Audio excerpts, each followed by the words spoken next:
happening with the pump fake and a one dribble inside to the long two, and he makes it. That's been his game his whole career. But look at him smiling. We go, my bad.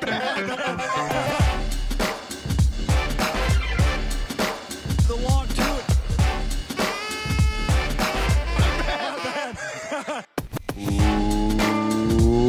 Welcome to another episode of The Long Two. I am Pete Rogers. He is Natty Wallach. And that barking in the background is Burt Macklin. We are a Carmelo Stanthony podcast, but occasionally talk fantasy basketball. Natty, how you doing? I'm all right, buddy. How you doing? I am good. Listeners who subscribe to the Fake Teams podcast, the Fake Teams channel, and thus get all of our podcasts, and those who listen to this week's RB1 podcast, our fantasy football podcast, will already know the melodious noise and sound of my little puppy who is crated next to me and is a little rambunctious. Yesterday, he was barking because we were talking about Tom Brady not playing for the Patriots and he needed to poop. Today, I'm not sure what he's barking about because I've already taken him out and he hasn't needed to poop. So we'll see if he eventually settles down now that I've broken this silence with my voice. We were getting set, and so both Becca and I were quiet getting into the thing, and that often lulls him. And then once there's kind of noise, he gets a little excited again. Hey, man, he's a puppy. It's all still brand new, you know? He's still getting used to everything. Everything is new. Now, I do want to quickly, I'm going to hijack the opening of this show, despite Bert's best efforts, and call me a homer. Or you know, whatever. But I feel like I would just like to sit down and address this glorious ascension that we have seen from Jayson Tatum recently over the last, 3 weeks. And I want to give credit where credit's due, because a lot of this, the reason why I was sparked by this notion, I've been watching some of the games, but mainly on SB Nation, Michael Pina wrote an article about Jayson Tatum becoming a superstar right in front of our eyes. And so you should go read that on sbnation.com. But it got me reflecting on how he's been recently. And Natty, he has reached that high level that I feel like everyone, Celtics fans, obviously most notably, but all basketball fans were kind of thinking he could hit. He is, let's see, in the last 10 games he's played in, he's scored 20-plus points per game. He's top 25 in the year in points per game at 22.2. He's been fantastic since the calendar turned. Boston is 9-1 in their last 10 games. And I gotta say, I feel like there's a lot more there. I don't feel like he's a finished product at all. And I do, it's funny, but like, what would he look like with his own team? You know, are you trying to create some of my my Ben Simmons, Joel Embiid can't be together drama? It's just that when you see someone ascending, as you said, it's you start to think of them as like, okay, well, if you're a super duper star, then you get your own team, right? And all of this is occurring within a team context in Boston that is dependent on sharing and like attacking the opponent as a wave rather than just 5 individual particles. And I don't know that Tatum would look this good on a different team. I do think that some of this is the people he's playing with. I mean, Jalen looks great. Like, everyone just looks good. The Celtics in general look good. Yes, you are right, Natty. Thank you for noticing. Yeah, it's just a really well, coached team this year. And I sort of wonder whether Stevens will get any recognition for that. I think so many people are like, oh, well, Kyrie leaving means then, of course, everything's going to be good. Like, yeah. Not really. They still lost one of the best players in the NBA, and they have a weird center rotation. Like, there are still real weaknesses in Boston. But Tatum is not one of them. He just looks so fucking fantastic. And he's, what, is he 22? 21? 20? Yeah. Fucking like he's 1 not years done. old. What in the flying world of shit? And the biggest thing that has kind of clicked for him. Obviously, his 3-point shooting has always been something that's, I won't say streaky, but something he's certainly been working on. And that is spot up shot has been getting really good and really on point this season. But as a Celtics fan, I can tell you this, his driving to the rim, that was kind of the thing that he needed to really click in order to take the step that we're seeing from him, because he would get to the hoop and wouldn't be able to finish with regularity. I think he was finishing like 50% of the time around the rim. And now he's brought that number up to 60%. And that is something like, because of his size and his length, he has Giannis-esque abilities to just get to the rim. Like I don't see many people in this league being able to prevent him from getting to the rim. And now that he's been able to start scoring, more than 50% of his shots at the rim, it's adding such a new addition to his game that's allowing him to, like you said it, but over the last 12, he's averaging 26.6 points. And you add that with 6.7 rebounds, 3.3 assists, and then he's getting it done on the defensive end, 2.3 stocks over the last 12, 13 plus minus. He's just been playing out of his mind and is playing like, I saw this on NBA.com's MVP ranking ladder, whatever it is, that he was, I think, coming in at like 8th or 9th right now. Even diehard Celtics fan Pete Rogers can tell you that I don't think Jayson Tatum is winning MVP this year. I think it will happen for him, but the fact that he's in that conversation is legit given this run that he's had. And like what you were also saying, given the run that the Celtics have had and how that run has correlated with Tatum just suddenly becoming the all-pro, all-star, top, 20 player in the league that we thought he could be. Yeah, Boston is comfortably in the 3rd seed in the East. They look great. Tatum is driving 10 times per game so far this season, which is the same as Giannis. He is still such a young player, and he still hasn't really played that many basketball games in his whole life, especially compared to, guys just like a couple of years older than he is.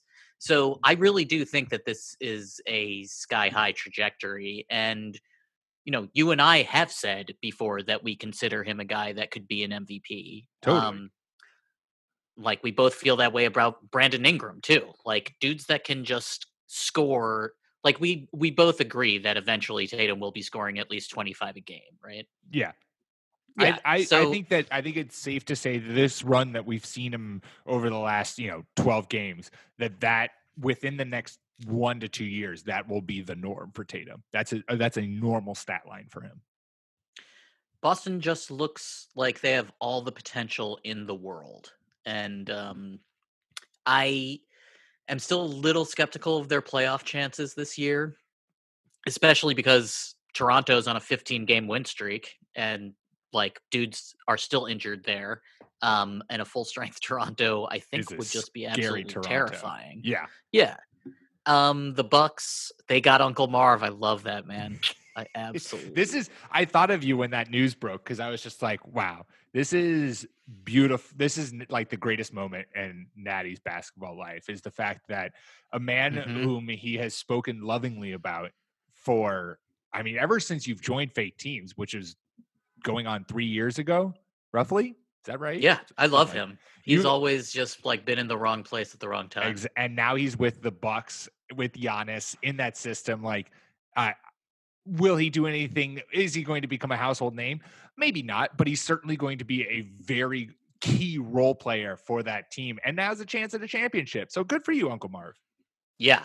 Yeah. And I thought that Houston was going to try to get him because he would look absolutely spectacular there, especially now that they don't have a center, really. Poor PJ Tucker. Dude, he's my cell hard. Jesus. Because he is 6'5", 34 years old, and is going up against Anthony Davis, Nikola Jokic, Rudy Gobert. Like, take your pick of all the big men in the West. Dude, it's not just that. It's like we've seen shorter players credibly defend larger ones Ben before. Like Wallace. most notably, yeah, exactly. Big Ben going up against Shaq and Dunk and like everybody. Draymond, like Draymond's Sure. taller than PJ Tucker, but not by much. So we've seen people I think the polite way to put it is low centers of gravity, but what it really means is you have a big fat ass and like huge tree trunk legs and thighs, like just like Zion, Yep. like dudes with lower halves that are big. And so I do think that Tucker can do it. The problem is that this is a D'Antoni team, and he's just going to wear these motherfuckers down. Yeah. And then, when Tucker or Robert Covington aren't playing center for reasons X, Y, and Z, like who is? Like Houston gets so thin so fast. And D'Antoni and people have been talking about like, yeah, well, we just thought that like we could go ultra small and this is, like an experiment and blah, blah, blah. I think that they wanted to get a center and they couldn't. And this is their best Interesting. spin because like it's crazy not to have someone who's at least like 6'10" or something. Or like, how could you not work to try to get Tristan Thompson bought Yeah, out or that something? one, what the Cavs are doing is perplexing to me. Now that you have Andre Drummond, Tristan Thompson, Kevin Love, Larry Nance Jr., like you have a lot of big men there crowding that area, and maybe they're just going to Andre Iguodala, Kevin Love, and be like, "Hey, we'll pay you to What? just not play," which I think Kevin Love would certainly sign off on right now. But it isn't. It was a weird move, and I guess we're doing a little trade deadline recap, but I want to bring it back to Celtics, but we'll bring it back later. But Yeah, why didn't they do so? Well, whatever. that's what I was going to say. Why didn't the Celtics make a move? I feel like there was a move to be made, especially given how Tatum and Brown and Hayward and Kemba have all been playing together. That why not try to go for a championship this year, and why not try to make a move? I don't know what that move would have been.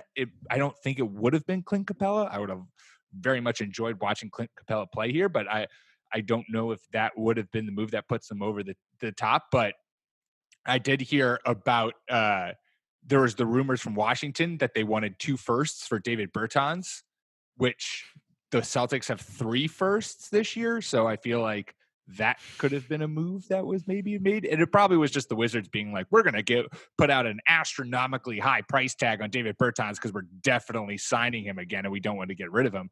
But it seems like the Danny Ainge could have at least called up and been like, hey, you wanted 2 firsts. I've got 2 firsts. Who says no?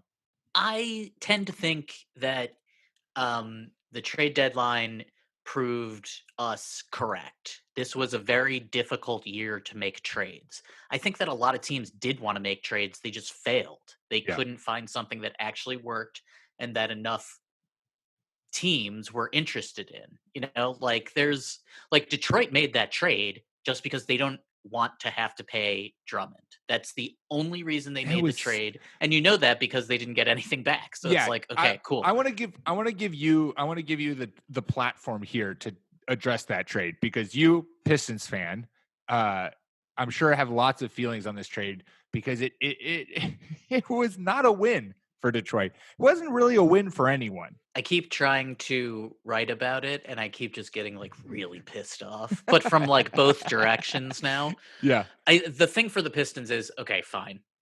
Like you tried it with Blake and Drum. You've been trying it with Drum forever. They failed every step of the way building a competent team around Drum. Like it's not his fault. You should have been able to build a better team than this. Even though he seems like a bit of an archaic player now, like a dude that can get you rebounds like that has a place in the NBA. It might not be for $20+ million a year, but it's definitely there. And he's 25 years old, 26 years old, like he's fine. So Detroit's just getting out of salary. They tried it, Blake just got injured, even though it was great last year. Well, great, but he looked great last year. It just didn't work out. And the Pistons don't even want to have like the option of Drummond signing into his option and costing them, in their eyes, $30 million. So they're going to tank/rebuild around Blake. I'm sort of surprised they couldn't get rid of Derrick Rose, but I wonder if maybe he wanted to stay because he has been looking so good there, and maybe that makes him comfortable and he wants to keep doing that. Yeah, which is because is he on a 1-year deal? I think he's on 2. Oh, okay. Because I I mean, think yeah, it was it could be like 11 something where he million wants to too. finish the season with Detroit because it's a great Sure. platform to flash his stuff, and then maybe tries to push his way out in the offseason. Yeah, or maybe they were like trying to put.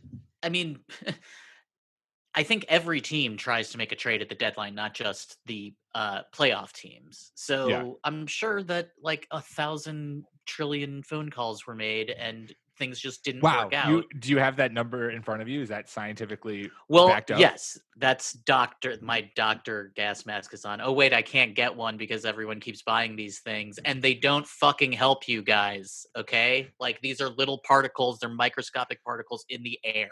They can get through cotton. Jesus Christ.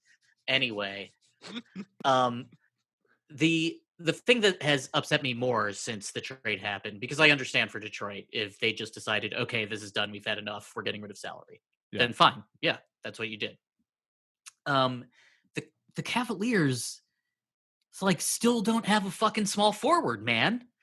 Like we've been talking about this for a long time. Like I'm pretty sure Chidi Osman is still the only dude whose Yeah. designation is actually small forward on that team, and it is absolutely poor management to have so many of those players in the front court and not be able to get rid of any. Like they should have just done the same thing the Pistons did. Take a fucking like crappy second round pick. Who cares? Like Larry Nance Jr. doesn't need to be on your team if Yeah. you're going to trade for Andre Well, Drummond. and Tristan Thompson seems like a player who many contenders could have used. The Clippers certainly could have used him. But it's like they could buy him out too. Right. And there seems to be like conflicting reports. Maybe Tristan wants to stay there, but now maybe he's like willing to get bought out if like they just keep crowding the front court and taking away his job. He's a young dude too. Like he wants to play too. Hey man, spoiler alert. Cavaliers don't know what they're doing. I just can't believe that they're like if you want Drummond, that's fine. But then you have to do what's right by the players, and like you can't get rid of Kevin Love. Fine, that's cool. But you can come to an agreement with Larry Nance and Tristan Thompson. Like you can buy those guys out so that they can go get a shot somewhere else and then get another deal in the offseason. You might even end up making more money that way. I just can't stand this, dude, because it's like you have 2 young guards you're trying to improve, and it's like if your team's geometry is all screwed up and is all polar rather than having anything in the middle except for Chidi Osman, then that's malpractice. Like, how are these guys supposed to be able to mature when you have such a stupid team? Should we progress then away from the Cleveland Cavaliers and progress to some fantasy basketball talk? Yeah, sure. I'm really sorry, by the way, Cleveland. Like, I love Drum. This whole thing sucks. I bet. Ugh. There's in that exact trade there were no winners. Sucks for everyone. Jesus. And like watching him and Kevin Love together, it was just like, what the fuck is going on with all these people? Why is everything so terrible? Anyway, yeah, let's move on. Let's talk some players we're buying and selling. It's the All-Star break this week, so it's a shorter basketball week. So now is the time. I like to use this time since there's no games starting. Thursday's the last day of games. I like to use this time as a roster reflection. You know, you've got the long weekend to kind of reevaluate your team, look around your league. Because I know for me personally, I am so wrapped up with my life and puppy and work and all of that kind of stuff. On Monday mornings when I'm writing the forecaster on faketeams.com, I set my lineup for the week and then I forget about it, right? That's when I add and drop players is on Monday, and that's how I set up my lineup for the whole week. So the long weekend gives me a chance to, there's no games going on, look around the league, catch up on how other teammates are doing or league mates are doing, and start looking at their rosters and seeing, all right, who am I looking to pick at? Who am I going to be taking? Who am I going to be ditching? So we have 2 each. We have 2 buys and 2 sells for you today. Natty, why don't you start us off? Let's start with some buys. Who's a player that you are buying in fantasy basketball right now? This will come as no surprise, but I am buying Jeremy motherfucking Grant. He is 25 years old. He's 44% owned right now. He's been a top 50 player over the past month. He is shooting 39.8% from 3 on the season. Since January 1st, he's averaging 13 plus points per game, 4 plus boards, a steal per game, and 1.3 blocks per game. He is, I presume, going to continue to get minutes for the rest of the season because Denver will want Paul Millsap to be fresh. So while Jeremy Grant might not start every game, he will be playing a lot. And I think it was a little rough of a transition getting into the rotation this year. Like Denver just they seemed remember the beginning of the year when they just seemed so weird and like Jokic wasn't playing and it's like When what the hell Jokic is going still on? had all of his beer weight on. Right. Yeah. And people are questioning him. They're like, oh man, they just spent all this money and he's fat. You're like, Jesus fucking Christ, it's October. Hey, guess what we all do when we're not working? Have fun and enjoy ourselves. It's okay to Dude. show up to work when the season starts, maybe a little out of shape. And like people say this about Embiid all the time too. And I just want to say something. Go When your ahead. feet go, thank you. I appreciate that. Sorry. I'm going to go off on a rant. When your feet go, everything else starts to go too. And for bigs, they put so much pressure and weight and force on their feet all the time that it's really important for them to rest their feet in the off season. That means like not exercising your legs as much as everyone else who can like be like running marathons all off season, like really getting into the gym and doing all this shit. Like I'd rather have my bigs resting their feet and then sort of play yourself into NBA shape in the season rather than someone just like trying to get into peak physical condition and then you fucking get injured 3 weeks into the season. Yeah, and that's how it happened. I mean, like that's unless if you're a quote unquote small guy in the NBA, you can do that kind of stuff. Or LeBron. LeBron also just can't get hurt somehow. But yeah, right. Like traditional bigs, if you do too much too fast, that is exactly how you shorten your career with a knee injury. Dude, like Greg Oden, I mean, when Greg Oden figured it out at Ohio State, he turned into an absolute monster. And he could have been a really good basketball player in the NBA, but those fucking injuries, man. And I mean, I'm not talking about like get fat in the off season and be, sort of a jerk about it like Shaq Right. was a couple of times, but like swim or something. Like just try to stay off your feet because seriously, for bigs, it's like the most important. That's why shoes are so fucking important in the NBA. Like Makes sense. these guys have to get special shoes made for them. They wear them out. It's crazy that dudes are so big and fucking running around all this time. Anyway, so Paul Millsap, keep him fresh. Jeremy Grant will get minutes. Plus, He's a buy. yeah, definitely a buy. I like that pick. And I also always like buying players when who teams made moves for in the offseason. Like obviously some trades or some signings are just kind of like, oh, okay, this is a role guy who's we'll have some small spot, but we're not really trying to make a big move for him. But the fact that but that was not Jeremy Grant. Jeremy Grant, the Nuggets actively made a big move to go get in a crazy salary dump from the Thunder. Dude, for a pick they don't need. And Yeah. if they had him, oh God, just imagine how much better that team would be. Fuck. Yeah. So Jeremy Grant is great, and the Nuggets know that. They went and got him for a reason. And so I think you're totally right. You want to buy a player, the young guy who who they want and they want to develop and they want to kind of integrate into their team. Yeah, he's going to be the guy that's going to be running with Joker for the next 3 years. He's going, when Millsap's gone, or if he resigns for, like cheap money just to stick around and be awesome.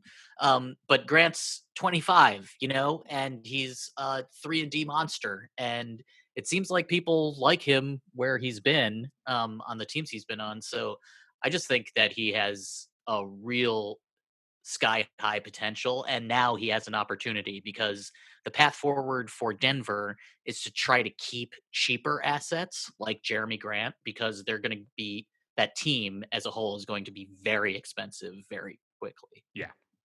Well, I'll stick with a young guy who you actually might be able to get off waivers. He's 50% owned right now, and I would like to remind you that he is very good at basketball when he is healthy. And if he's taken in your league, you should be trying to make a kind of cheap bid for him. Roy Hachimura for the Washington Wizards. Yeah. Dynasty league especially, because he's a rookie and he's going to be good. But he missed a ton of games due to injury, and now he's back. The last 3 games, he's averaging 13.3 points, 8.3 rebounds, and that's really all you're getting. But those are good things. He's giving you almost a double-double, and he's just someone like a young player who the Wizards, who are garbage on defense but great on offense, he's going to get you boards, he's going to get you points, and he's going to get a ton of minutes, and for that team that's floundering. So the fact that he's under 60% owned is baffling to me, and I understand that he's coming off of a major injury, but you should be buying him right now as hard and as fast as you can. Excuse me. Yeah, I feel like his ownership is going to go up as the season progresses. He's sort of like an older version of a power forward because he doesn't have the long range shot yet. But think about him like this: like his base is basically like 13-9. Right. If and when he does develop a 3-point shot over the next, 5 to 10 minutes of his super young career, he's a player that can get better. You should consider this his floor, and his ceiling, I don't know, like 18-12 or something like that. Totally. Like if he's on the right team with given the right circumstances. I mean, the Wizards have a strangely crowded front court all of a sudden. But like he's their rookie, he's going to be playing for them.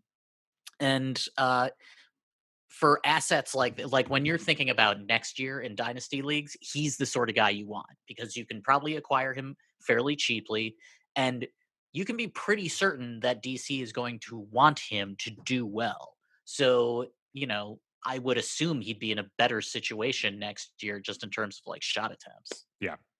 Hit me with another buy you got. Okay, I am staying young as well. This guy is 18.7% owned. He's 23 years old. Yeah. And I have a question mark next to his name. But I think he's the sort of dude that we were just talking about. I'm going with Michael Bridges. Oh. Since December 1st, this is Michael Bridges on Phoenix, by the way.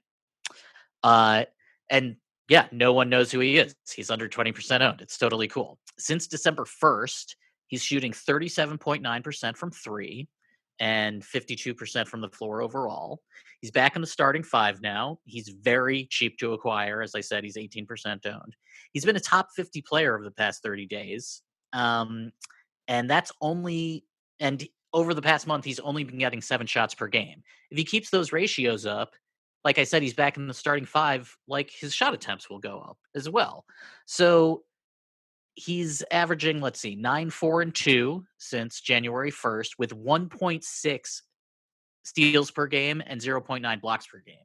Like that's, the points aren't there, but everything else is. That's what you really want to see from a young guy like this who has disappointed so far, but now seems to sort of be clicking. And that's a team. I mean, Phoenix, are they still they're 21-33. Like, I guess they could try to get into the playoffs, but never say never. Yeah, but you get to play next to Devin Booker, and Ayton is back and looking good, and Rubio's there, so you'll get looks, and Oubre has been better. Like, I sort of like the starting five, and I think Bridges is the sort of dude who is available, and you can most likely get off waivers. So he's a big buy for me. Yeah. And his scoring might go up. I'm just looking at him right now, his stats. From last year, he's consistently shot about 33% from three. And last year, though, he shot had almost four attempts per game. And this year, he's only averaging 2 per game. So you could see that percentage or the attempts go up even a full, it could double. And he's still hitting 33% of them. That's going to bring his point totals up. And his rebounds are already higher than it was last year. He's a guy who, you're right, getting starter minutes for a team that's going to play him because he's a young guy. That's a total asset that you're looking to buy, especially when they're on that upswing before they get too big. And the thing is, if you buy him and he has a huge upswing and he starts getting recognized or starts getting added across a lot of leagues or starts getting, people being like, oh shit, Michael Bridges or Michael Bridges or however you say his name, is killing it. If he starts plateauing, sell him off. Like, you got him for Sure. free, sell him for something and get a little thing back. Yeah, Phoenix is going to be one of the teams that dynasty players who are not doing well this year, like, they're going to be looking at the bad teams. They're going to be looking at, like, the players that are getting minutes. They're going to be trying to find diamonds in the rough and paying attention to teams and players that the playoff teams aren't. This is the sort of dude that you can invest very little in and then reap massive rewards. Just like you said, if the dude gets 3 weeks that's just fire, you can probably trade him off pretty nicely to a playoff team. I like the move a lot. So my final buy, not available on waivers. You're going to have to trade for this man. And it's a risky move, let the record show, because his health is a question. You don't know exactly what you're going to get out of him. But I will tell you, Kristaps Porzingis has started to look like the unicorn of old in Dallas. In his last 4 games, scoring 27.3 points, 9.5 rebounds, 2.5 stocks per game, and he's thrown in a couple assists there. But the biggest thing, he's shooting 41% from 3 while taking almost 10 attempts. So that 3-point shot is starting to come, which means that point deluge is going to stay up there and could even flirt with, regularly being in the high 20s. I have long been on the Kristaps train. I am all here for a full recovery from the ACL and just becoming what he was in New York.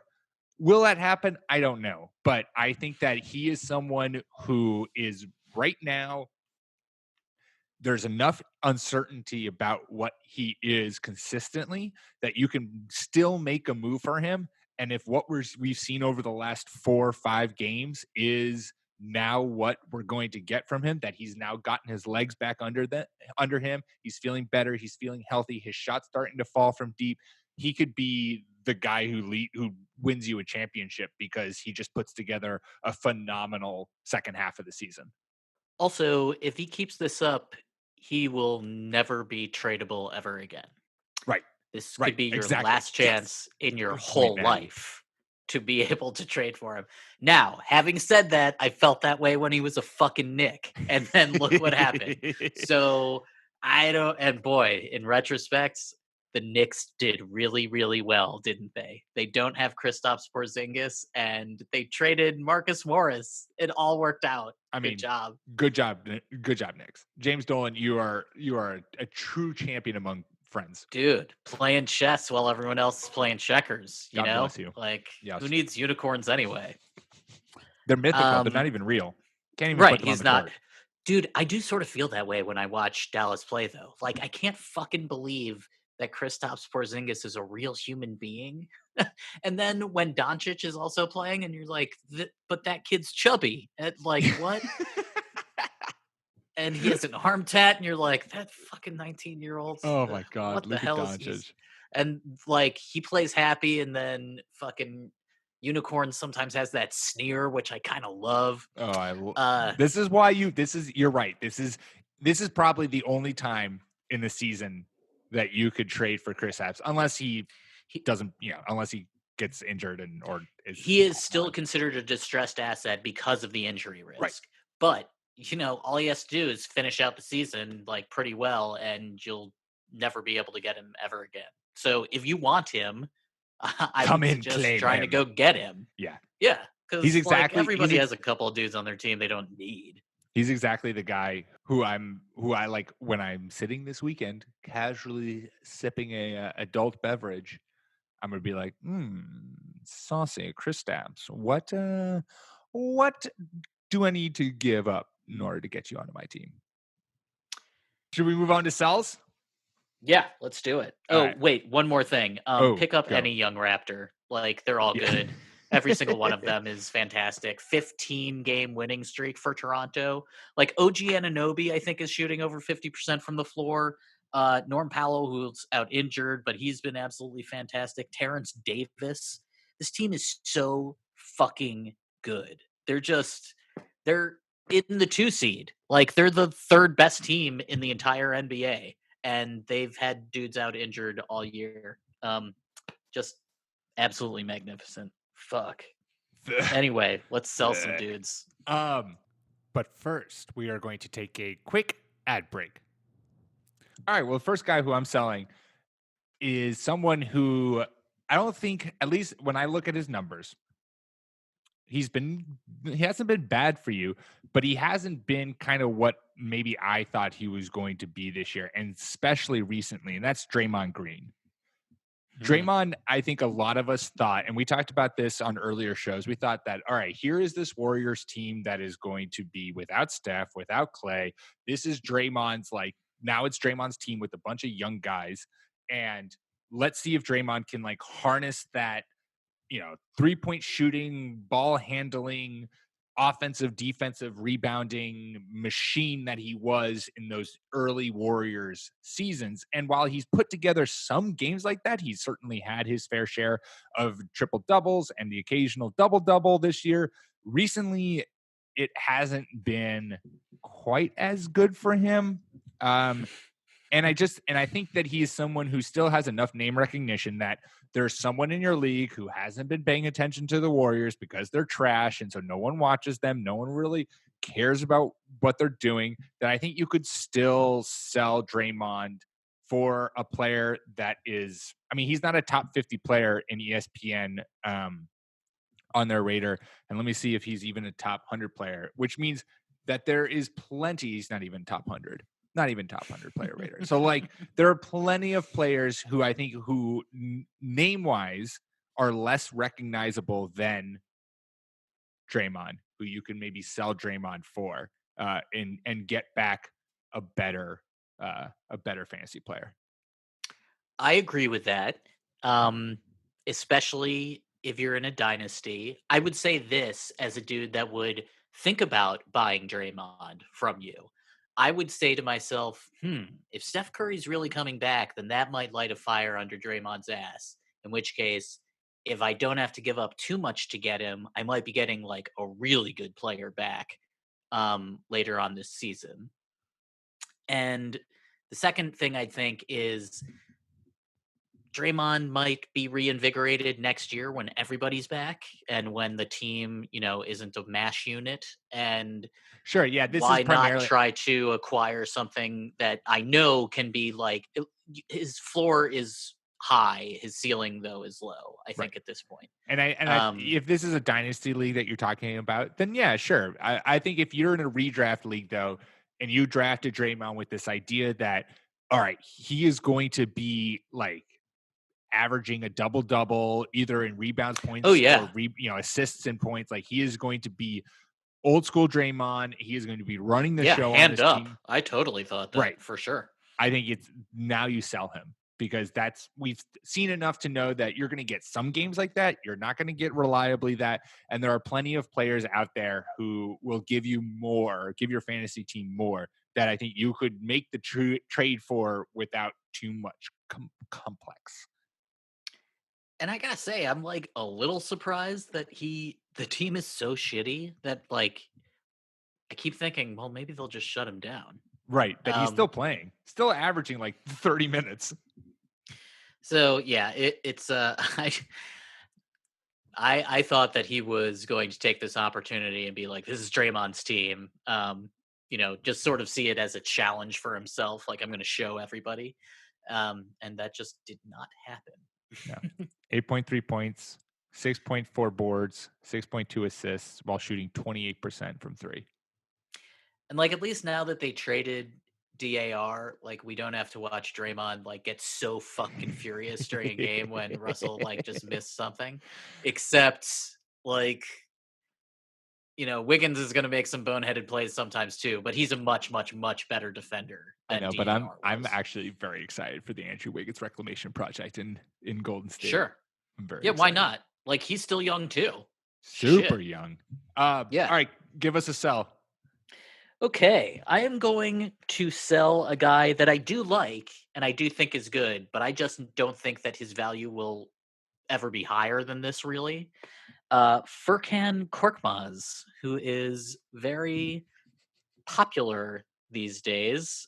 He is up 49% Boom. to 50% on ESPN. He's now 50%. He was 1% before he shot 13 threes in 2 games. So he shot those threes. He shot 7 against Memphis, a young team, and 6 against Chicago, a dumb team. I don't think I don't think that this is Furkan's like new baseline. He's been on Philadelphia the whole year, like if he was going to be shooting and making half a dozen threes every single game, then he should have fucking done it before they traded for some dudes so that maybe they wouldn't have had to trade for the dudes they did trade for. Anyway, those are two, you can't trust anything for Memphis and Chicago defensively wise. However, in Korkmaz's defense, he is tied for the 20th best 3-point percentage of those players who have made at least 100 threes this year. He's at 39.8% from 3, which is the same as Dame Lillard. Not fucking bad. He's a good player. He's a sharpshooter. He's also very young. But there's an opportunity here to quickly flip a dude who's gone up nearly 50% in ownership, because like odds are that the other dudes that Philadelphia just traded for will also be taking some shots. GR3 is there, Alec Burks is there, and there's just Josh Richardson has been out injured and they're bringing him back slowly. So I just think this is going to be the absolute apex for Furkan. So I would flip the shit out of it. Yeah, I love that. I love young players that you can get who've had a huge ascension off of waivers, where people suddenly become, this is like exactly what I was talking about with Michael Bridges. How is it Michael or is it Mikel? Because it looks like Mikel. I don't know. I feel like they only say Bridges during the broadcast. Damn it, Natty. You and need I to know don't these like watch things. that many Suns broadcasts. You don't watch every single Suns game? How could you? They are fun though. Like you can see how the team can work. And I think they'll be good next year. I do. Okay, good for you. Anyways, but like they still don't have Luka though. This is the exact scenario that Mikel Bridges like presents, where it's buy him at his floor, he rockets up, he gets popular, hits his apex. He's never going to hit that apex again. You sell him off, and you get an underperforming veteran in return that's going to suddenly get his shit together because he's a veteran and you know what to expect from him. Love it. Dude, and if these guys turn into fucking Giannis, then like, okay, shit. Well, I should have kept like one of the 7 best players in the NBA, I guess, when I had 5 minutes of data on him and it seemed like an abnormality. But whatever, it's fine. Weird shit happens. It would be cool if they became some of the best players who ever lived. Is it likely? No. My second sell is a guy who I don't think is going to play any poorer than he has. It's just that he's not going to have the ball in his hands that much anymore. And that's Malcolm Brogdon, because Victor Oladipo is back. And despite the fact that Malcolm Brogdon had a very good start to the season and did a lot of good things for the Pacers, though he did miss some games, this is still Victor Oladipo's team. And so the ball is just not going to be in his hands as much. He's going to not be, he'll still have some big games. Obviously, he had big games with the Bucks when the ball was never in his hands because of Giannis. But I think you can, given his injuries and given the return of Victor Oladipo, I don't think that he is going to have the full season kind of production that you expected from him at the start of this season, or at the level that you maybe have gotten used to from this season. But the beginning of this season, when he was averaging like 20 plus points and 10 plus assists, still is fresh enough in people's minds that I think you could sell pretty high on him. I mean, there's it's so weird at this time of year because it's the dog days for the NBA. Like football's over, baseball is still sort of just a glimmer, but early leagues are starting and people are getting excited about pitchers and catchers. And then the NBA goes into the All-Star break and it's like everyone catch their breath. And now every single fantasy league is bifurcated because there are teams that are expressly thinking about tomorrow, and then there are teams that are expressly thinking about today. If you can, flip an asset that you don't need, then you absolutely should. Like, there's no question about that.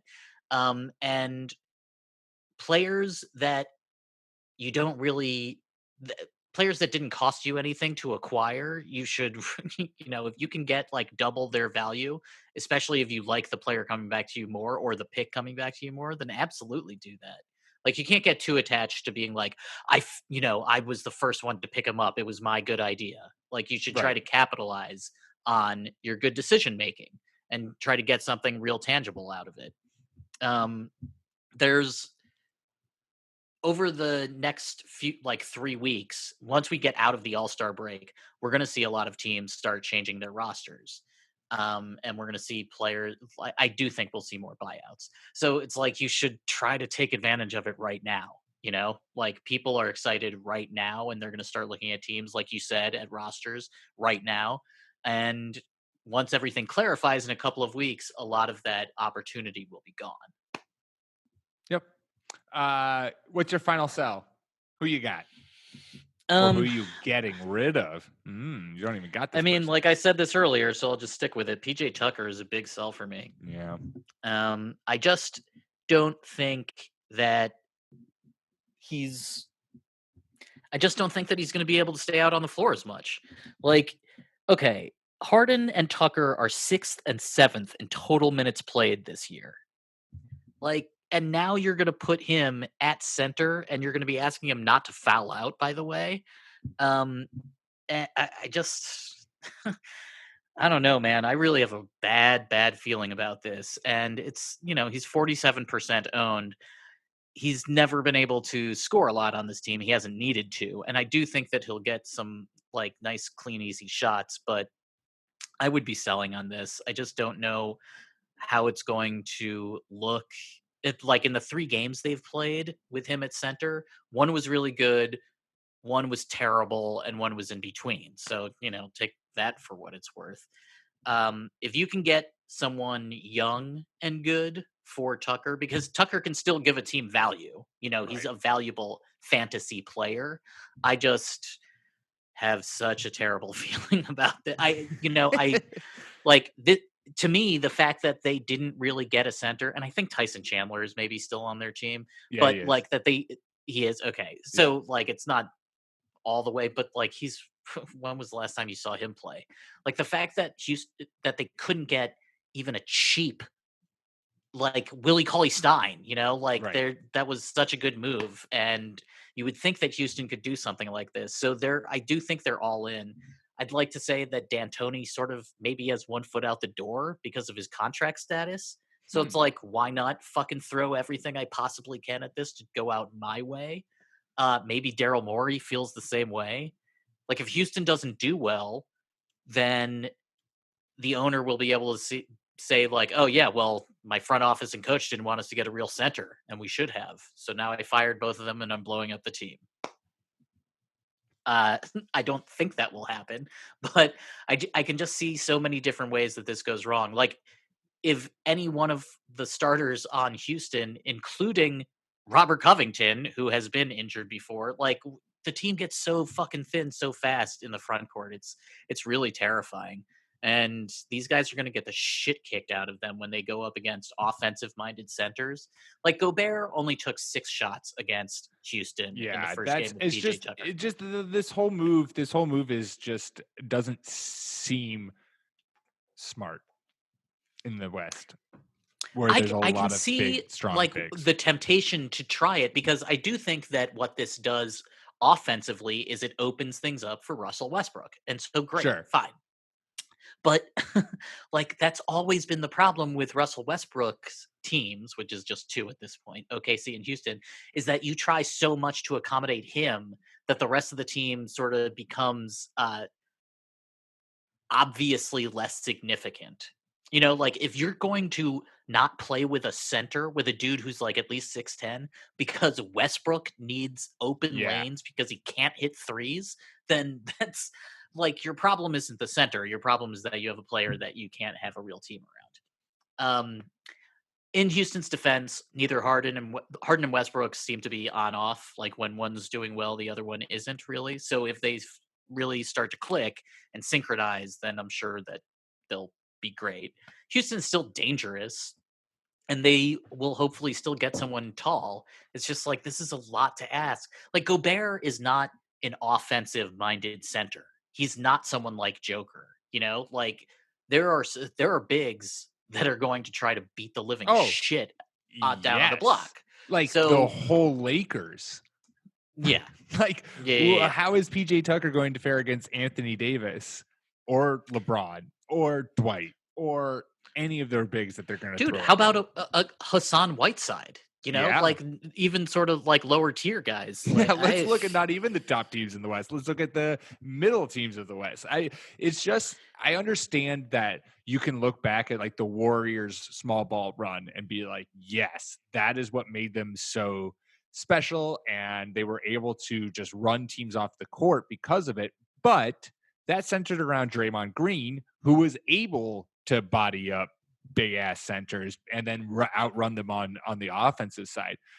This seems right. unless 2 of the greatest shooters of all time, and then 3 of the greatest scorers of all time. Right. Like, come on. So like unless the Rockets know something about PJ Tucker that we don't know, it just seems it's a surprise to me when the trend now that the Warriors are broken up, everyone is like, let's get big. And the Rockets are like, let's get small, but not have that like defensive anchor in store who's going to be like, all right, but we're going to get small, but we know we can still be able to cover and shut down, like AD to me is the biggest glare. Like if you're thinking you're going to get out of the West, you're going to go through the Lakers. And I'm not sure PJ Tucker is going to cover Anthony Davis in a 7-game series. Also, for the Dubs' first title, they had what's his face, the Australian dude. Oh yeah, Andrew Bogut. Yeah, exactly. Like they've had centers. It's that when they put their death lineup in, it's because they've taken their starting center out. Like they had their closing 5 was the one with Draymond going small. Their starting 5 had Bogut, and then I forget all the other dudes, but like they've had centers.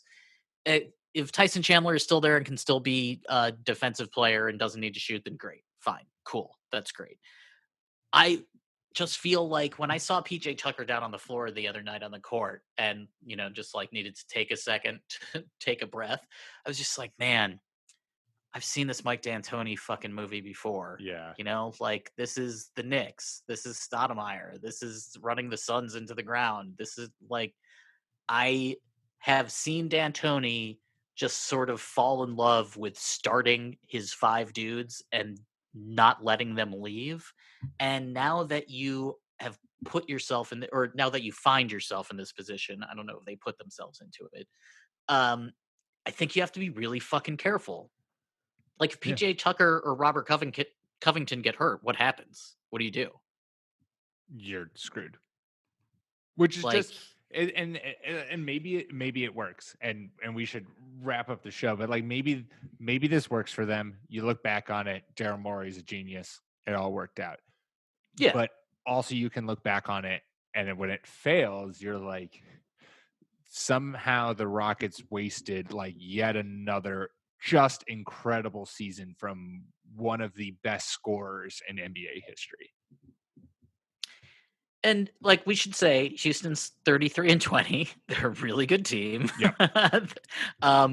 Westbrook and Harden are positively terrifying no matter what the setting is. Mike Yep. D'Antoni is a good coach.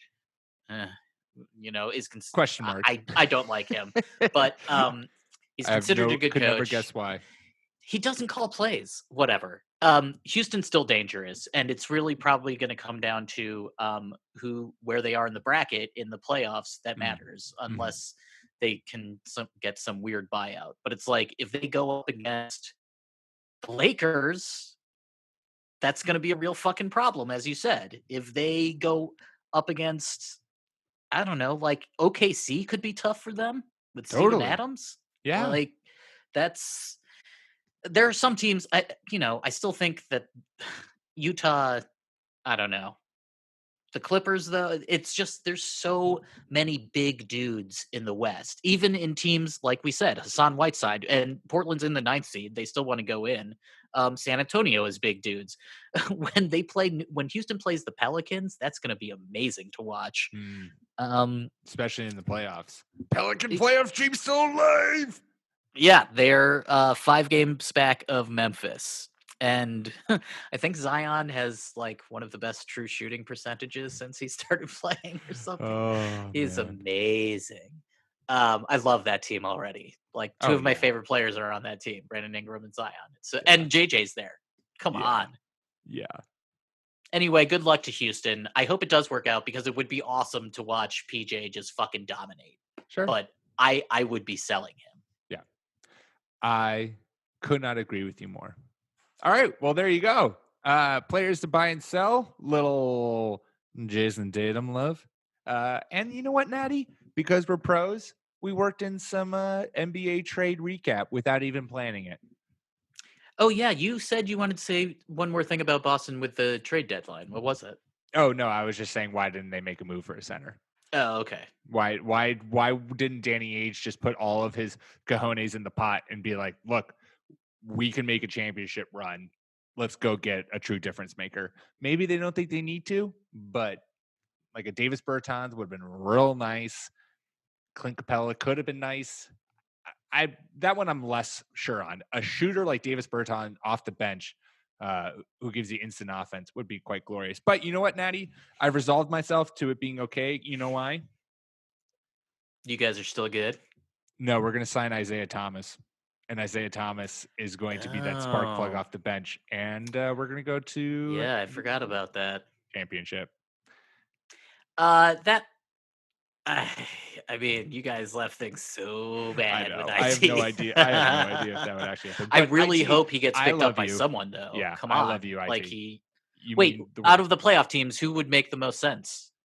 Not Boston. Or someone aside from Boston, anyway. If I take Boston out of the equation... I mean, it depends what IT is right now, but like if you're I think he's having his best 3-point shooting career or season. But... Philly? I mean, Philly always could use shooters. I feel like that's just what they need to surround everyone with. Yeah. How about 6th man in Memphis? How about Memphis make a move? Come on. Who says no? All right, well, let's wrap it up. Make sure to subscribe to us wherever you get your podcasts. Fake Teams Podcast channel. You can find us on iTunes, Spotify, Stitcher, the whole 9 yards. Just search Fake Teams. We'll be right there. Leave us a review. Give us 5 stars because you love hearing about fantasy basketball in a very rambling fashion. Make sure to follow us on Twitter at The Long 2 Podcast. We will be back at you next week. Natty, until then, have a good one. Enjoy the All-Star game. I predict that everyone will be playing hard defense in honor of Kobe. I think there's a chance this game could get a little rowdy. Ooh, I like it. I like that prediction. Yeah, I think it's going to be a good one. Also with the new weird rules. But anyway, watch the All-Star game.